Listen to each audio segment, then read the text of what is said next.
ఆడపిల్ల పుడితే ఇంటికి మహాలక్ష్మి వచ్చిందంటారు. తన కళ్ళలో మెరుపు చూసి సితారాని పేరు పెట్టాం.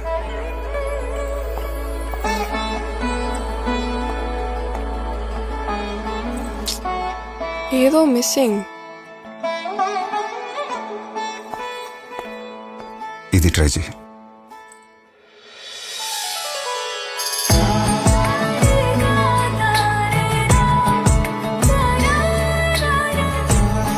I love it. I love you. Stunning.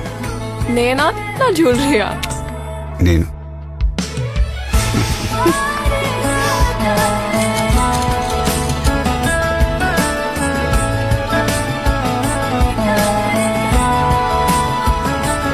my princess, my PMJ, celebrating daughters forever.